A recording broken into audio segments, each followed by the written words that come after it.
الحمد لله رب العالمين الرحمن الرحيم مالك يوم الدين إياك نعبد وإياك نستعين اهدنا الصراط المستقيم صراط الذين أنعمت عليهم غير المغضوب عليهم ولا الضالين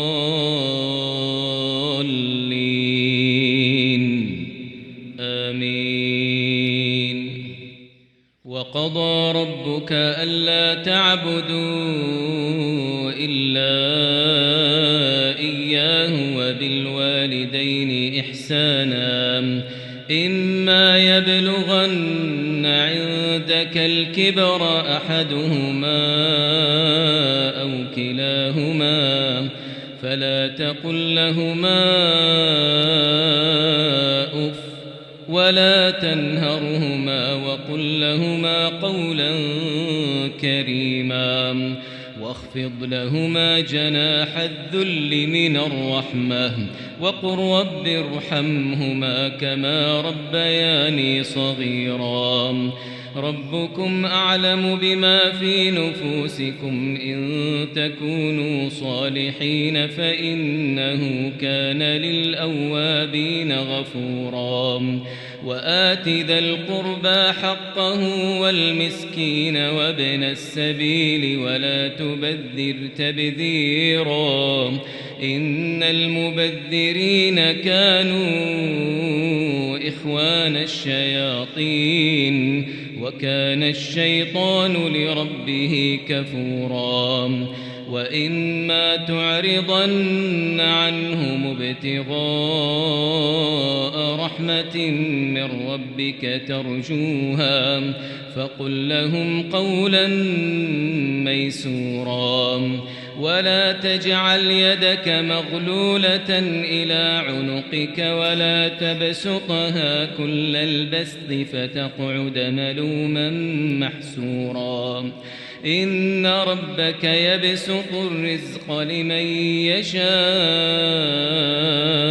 ويقدر إنه كان بعباده خبيرا بصيرا ولا تقتلوا أولادكم خشية إملاق نحن نرزقهم وإياكم إن قتلهم كان خطأ كبيرا ولا تقربوا الزنا إنه كان فاحشة وساء سبيلا ولا تقتلوا النفس التي حرم الله إلا بالحق ومن قتل مظلوما فقد جعلنا لوليه سلطانا فلا يسرف في القتل إنه كان منصورا ولا تقربوا مال اليتيم إلا بالتي هي أحسن حتى يبلغ أشده وأوفوا بالعهد إن العهد كان مسؤولا وأوفوا الكيل إذا كلتم وزنوا بالقسطاس المستقيم ذلك خير وأحسن تأويلا ولا تقف ما ليس لك به علم إن السمع والبصر والفؤاد كل أولئك كان عنه مسؤولا ولا تمش في الأرض مرحا إنك لن تخرق الأرض ولن تبلغ الجبال طولا